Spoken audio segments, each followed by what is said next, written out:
Well, I hope Keller ISD teachers are on air with us. This is our first YouTube Live coming to you from the Genius headquarters here at KCAL. And my name is Sarah Smith. I am an educational technology facilitator here in Keller ISD. And I am being joined with David Wright. David, you want to say hi? Hey guys, my name is David Wright, and I am the Assistant Fine Arts Director here in Keller, and just a big Google geek. So I'm happy to be here talking about Gmail and Calendar with everybody today. So welcome. Yes.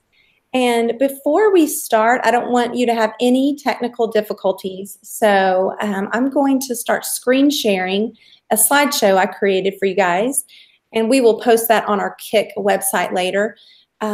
So let me do that to show you some tips that may help you.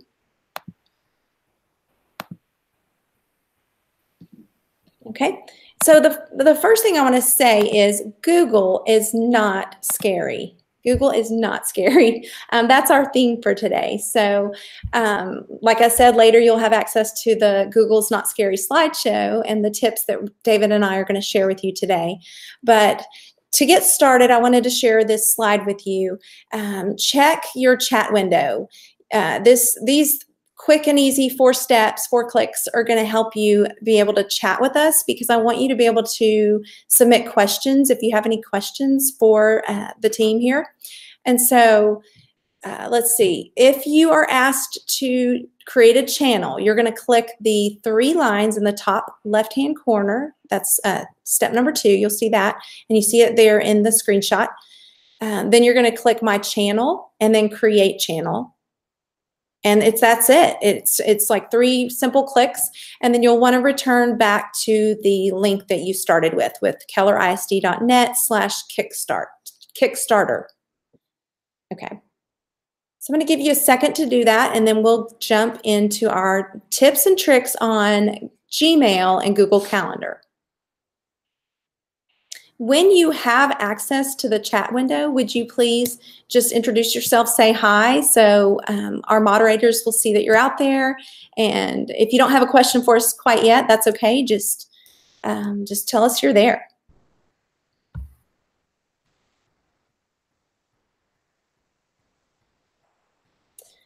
So here's the link to our slideshow that we're sharing with you today. I'll let you jot that down. We'll come back to it at the end as well.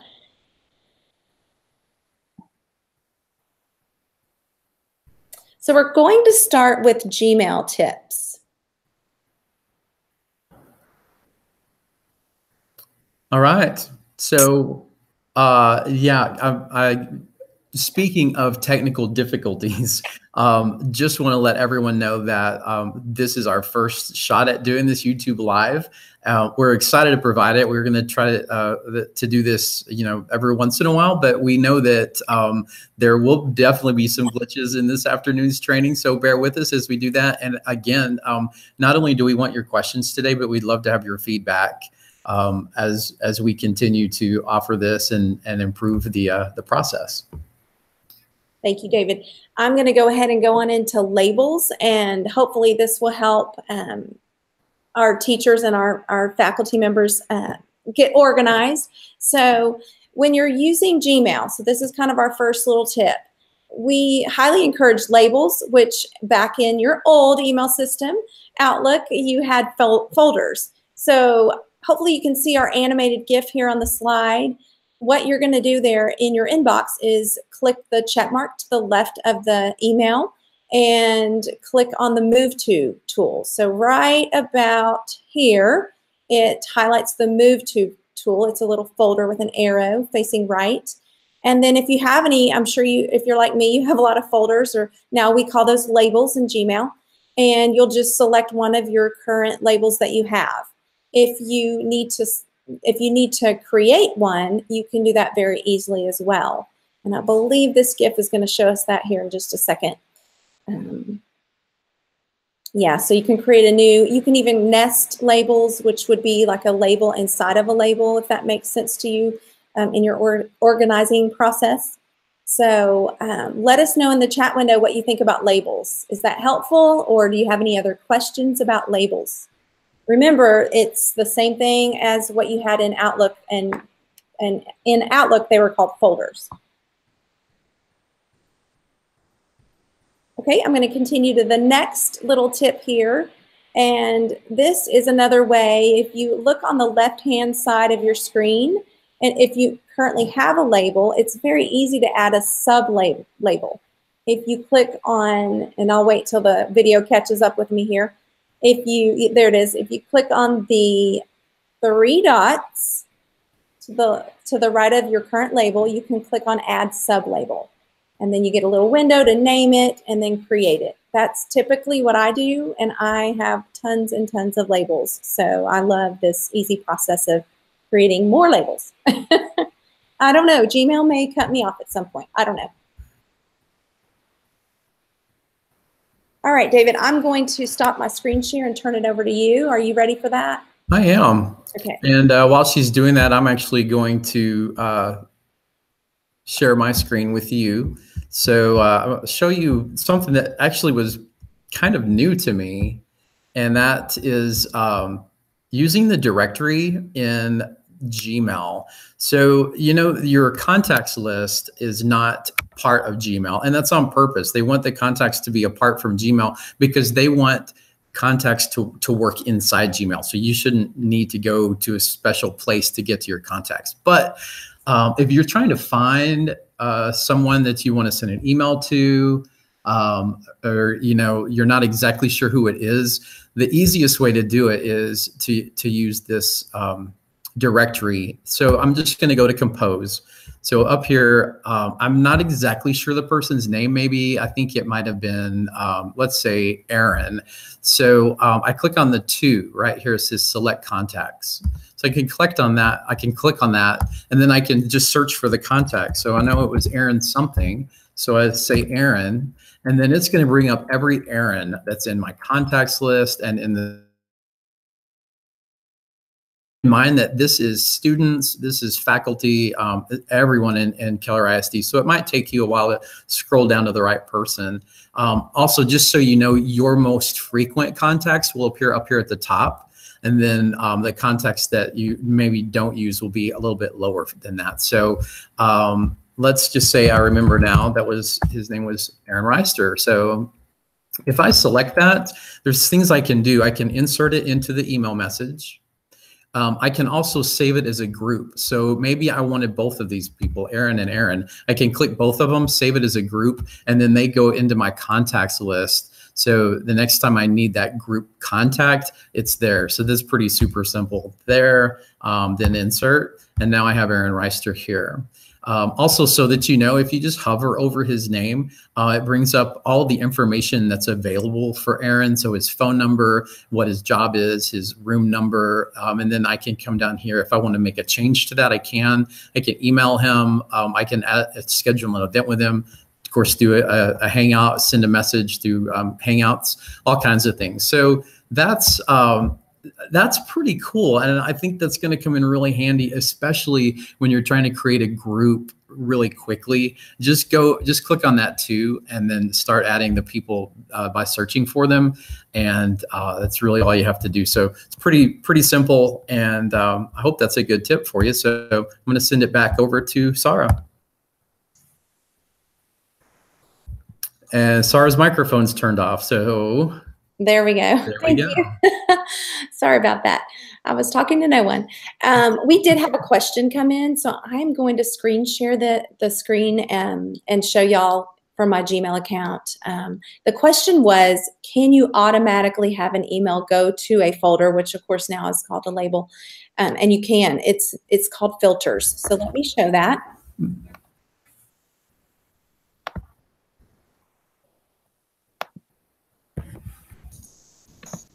Okay, so let me go to my Gmail window here, and let's say I wanted to, any email, excuse me, from Teacher Doe.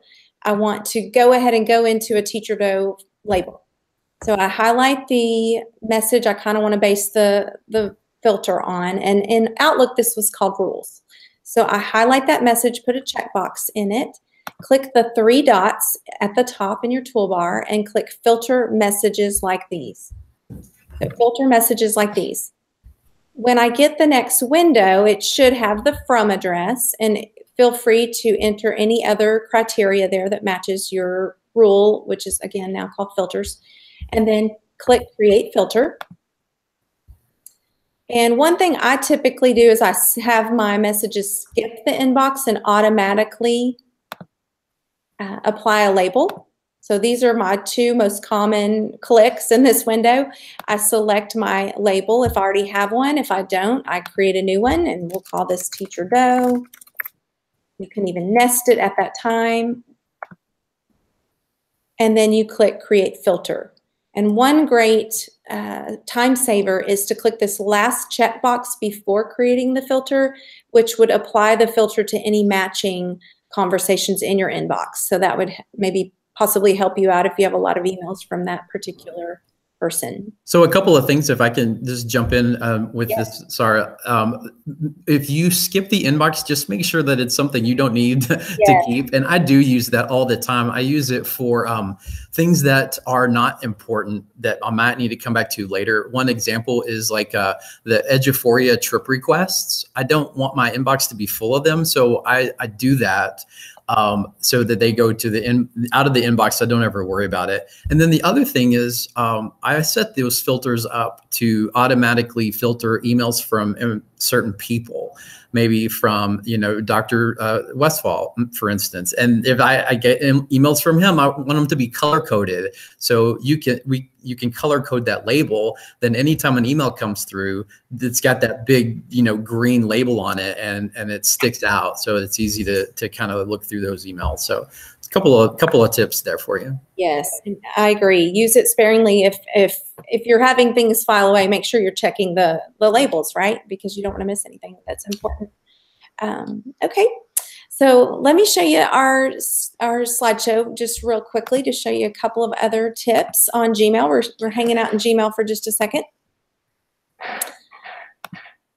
So after labels and directory, I want to show you the configure inbox steps. This is something that Google offers. If you like labels, you may possibly like this as well, because it's another type of category use in your inbox. So, and then also we don't have clutter anymore, so that this may help you a little bit. So to get there, the screenshot here shows you click on the settings gear in the top right corner and then select configure inbox. You'll get a window that looks like this, and you'll want to put a check mark in the categories that make sense to you. And I'm really a little more familiar with the top 3. The primary would be your primary inbox, like you're used to. The second would be social, things probably like Twitter or Facebook, Google+, things like that would be labeled social media, social, the social category. And then promotions would be, maybe you order things for your job, and you frequent a vendor, and they constantly send you emails every week. So hopefully Gmail would catch that in the promotions category. Now over on the bottom left, you see a screenshot of what it would look like in your inbox with the 3 categories. You would just need, kind of like David said about the filters, you would need to remember to check those categories, check those tabs at the top of your inbox. And just make sure, nothing's perfect. Gmail, as you work and as you label and fix the way it labels things, it would get a little bit more efficient for you. But again, you would just want to check. It's similar to when maybe a message goes to spam, but it's really not spam. It's something you need, and you would fix that. You would refile it. The longer you use these features, the more efficient it would become. Yeah, Google will use artificial intelligence basically to decide for you what's a social and what's a promotion. But Sarah, do you use these filters, these inbox tips? I don't have them turned on right now, but I'm thinking about turning them on more for my personal use, just because I get a lot of promotional kind of stuff. So Yeah. Do you? I did. I used them for a while, but I quit using them because honestly, I still kept clicking on them. You know, I couldn't like keep myself from not clicking on them, even though I knew they weren't important things. But yeah, so I just turned mine off. But they are handy, especially if you get a lot of like newsletter type emails that you don't want to mess with your inbox. They're pretty handy. So yeah, they weren't saving you time. No, not at all. You kind of have to play with these features. Another thing I want to point out is, and you may have missed in our beginning Gmail training at your campuses, just know that you can report an email as spam. So you would click on the email and then click on the exclamation point with the little stop sign, and click that button, and that would report that email as spam, and hopefully you will stop getting those emails. So that's another way to, and you think, oh, it just takes 2 seconds to archive it or delete it, but in the end, it would save you a lot of time, right? Because if you're doing that constantly, you know, it could save you time. So, all right, turning it over to David. Oh, great. Okay. So we're going to talk about the search feature, and some of this we actually already talked about when Sarah was talking about the filters.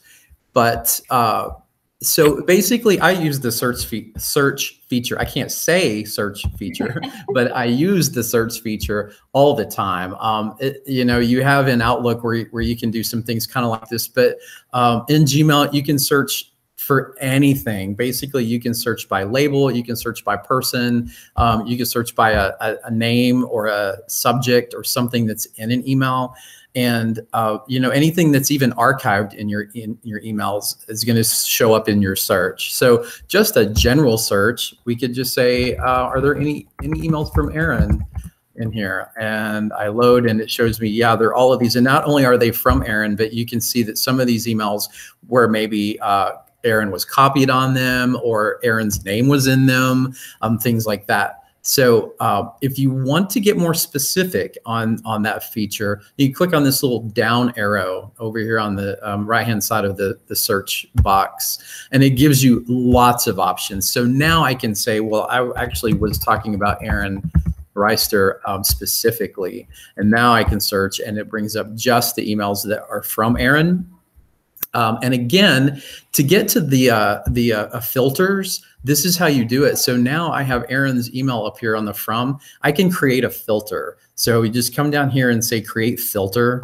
Like I said, sorry, I kind of talked about this already, but this is an easy way to get to it. So now I want every email that comes from Aaron, I would just want to delete it. So if I wanted to do that, I could just click delete and it would always delete it. Or I can add it into a label. I can put it in a category, all kinds of things.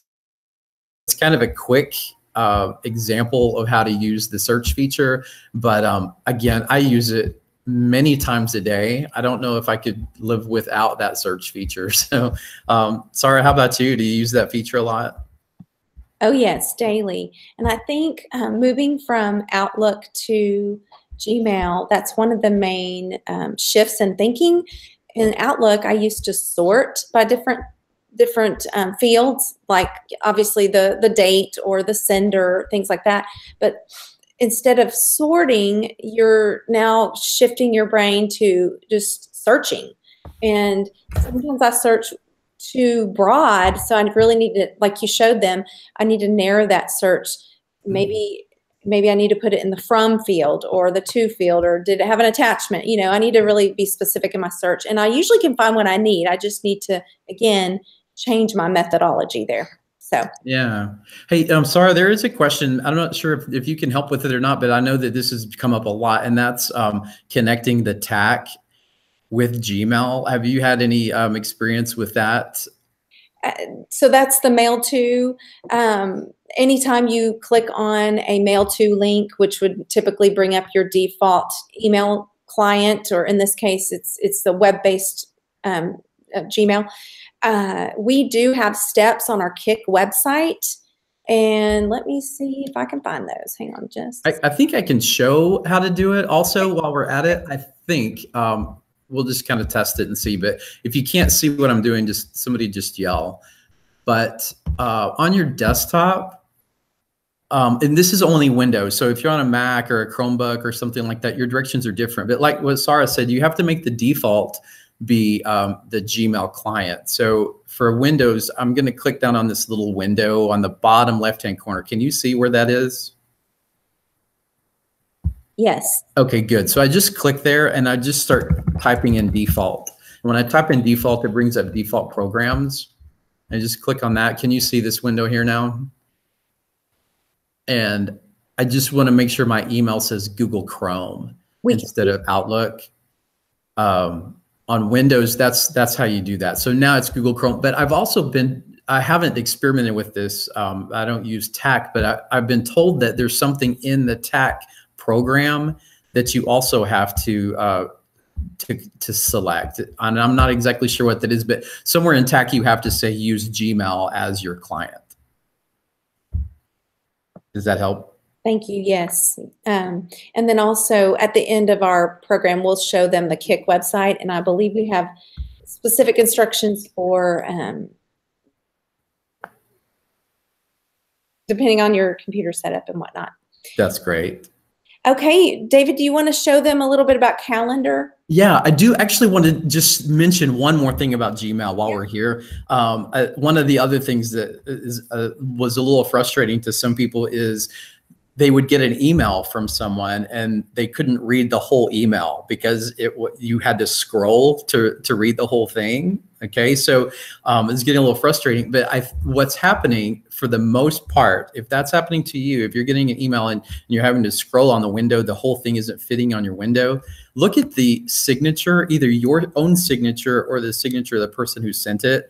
And if their signature has a big picture or it has several icons that go all the way across, or if like the very bottom where you have that little statement, you know, that says this email is confidential, la, la, la, whatever, if it goes all the way across, then Gmail can't shorten that for you.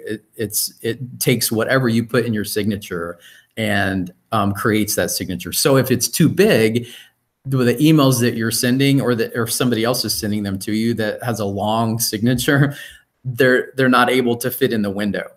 Does that make any sense? It's a little confusing, but just check your signature, make sure it's nice and fits in that window. It doesn't go too long. It's just a nice, you know, concise little signature. And then if that's the problem with someone else, you might just send them a friendly email and say, hey, can you shorten that last little sentence? It's kind of running on, and it'll help you be able to read all of those emails without having to use your scroll bar.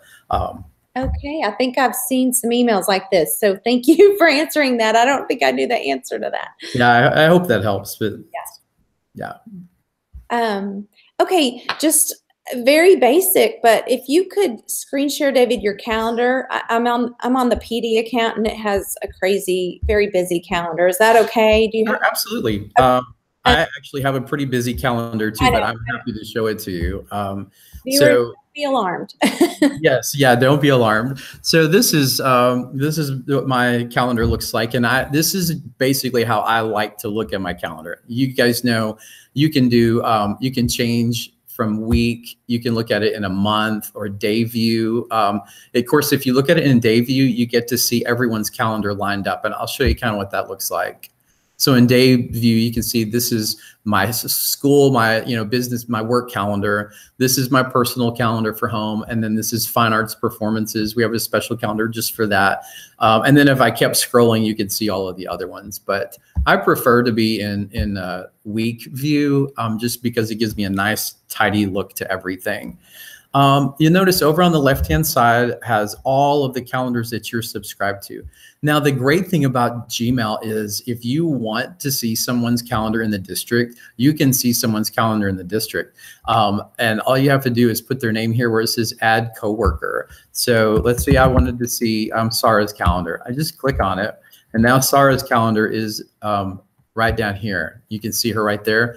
And you notice, I guess I should have asked you first, but you did a good job of making sure that you have only busy listed. So I don't know, I don't know, does she have a meeting here on the 18th at 1 o'clock, at 4:30? Is she doing a YouTube live? I don't know. All I know is she's busy. And that's really important. If I needed to schedule a meeting with Sarah, instead of just, emailing and back and forth saying, what's good for you? What's good for you?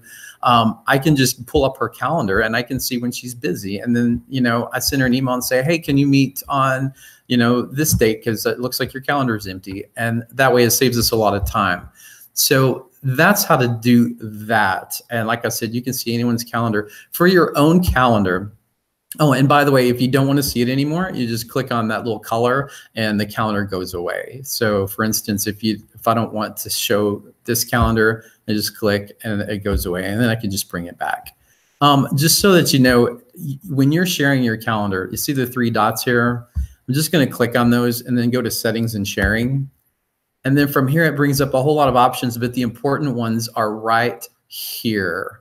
So on my access permissions, I want to make it available for Keller ISD. You really want to make sure that's selected, because you want people to be able to see where you are. Of course, I have see all events because I don't put personal things on my calendar, so I don't care if somebody knows I'm having a meeting or anything. But if you just want people to see if you're busy, just click on see all events and then select see only, free, and busy.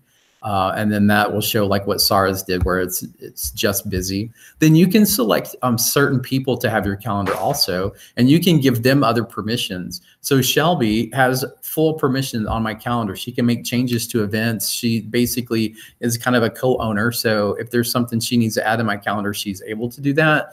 Other people can just see events, but I can also change if I didn't want her to have that permission. You could just select however, whatever, you know, I want her to be able to see. Does that kind of help, Sarah? I went through that really fast, but anything else you want me to show while we're on this page? That's awesome. No, I think that's good, because I know I kind of expected us to spend most of the time in Gmail and a little bit in Calendar. I'll just share one last tip, some feedback that we got from some secretaries at some different schools using the new interface of Gmail and Calendar. Just a quick tip: if you're on Chrome, you can press Control+ to zoom in and Control- to zoom out. I don't know if that helps you with, you know, viewing. Maybe you turned on the little task pane on the right-hand side of your screen. So let's see if I can show it really fast, and then we'll get you guys out of here. I know it doesn't sound like it maybe matches the topic, but here it is on our slide. Zooming in, it just helps some of the secretaries we have been working with. So if I'm in, let me close that, in Gmail, and I have this open, and you know, it's screen space is, you know, important real estate, right? So if you want to Command- on a Mac, Control on a PC would zoom it out. So of course that's probably for you guys getting a little hard to read, but Command or Control+. Anytime you're on the web, you can use that feature. So I hope that helps you guys. I do see that it's 2 minutes till closing. Sarah, yeah. Can I say, while you're on the screen, can I show Yes. just a couple of things? Yep. The left-hand corner where it says Gmail, it has the 3 lines. Yes. You can click on that and give you more space. And Right. then now there's a new thing over where the calendar is at the very bottom. There's an arrow, and you can Over click here? on that, and it will hide that whole thing. It's at the very bottom of the screen. Oh my goodness, I'm looking. I'm not sure if you can see it on this bottom right or left? left. Oh, left. Left. You may have to, you know what? I know. Click on X out of the calendar. Okay, gotcha. There. Now see that little arrow there at the bottom? Yes, maybe. On the right-hand side, you can just at the gotcha. Yeah, click there and it goes away. So this is the most space you can have, but if you need it, it's there. And and you could go, if you want to go ahead and go back to our main screen. There's one more question I thought was really interesting about the standard email signature. I don't know about a formal standard email signature, but I know that if you want that logo that says Keller ISD Exceptional, the green logo, the really cool logo, there is a link to that. And I think, Sarah, maybe you can put it in our notes somewhere, but there's a link to be able to copy that and paste it into your signature. So we'll make sure that you get that also. Yes, I just want to shout out to or do a commercial here for the KIC website. It's www.kellerisd.net/KIC. And if you go to G Suite Gmail, the steps are found in this middle section under FAQs and number 4. So I don't want to keep you guys late. Let me show you guys the link to our participation form. I'll make it big for you guys to see. It's a bit.ly, bit.ly/2, capital R, capital W, S, capital URY. And it is case sensitive, so type it in very carefully. If you'll go to that form, we're just asking a couple of questions on how you participated and possibly how we should improve for next time. Maybe you can share some topics that you would like to hear in future YouTube lives. But this was really fun, David. I want to thank you for helping me with this, and I hope the teachers liked it, and I hope we can tell our friends about it and get more on. We're going to try to do these, every month or so. That was great. Yeah, thanks for having me.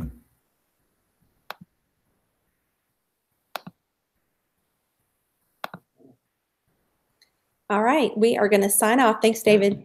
Thank you. Bye, all.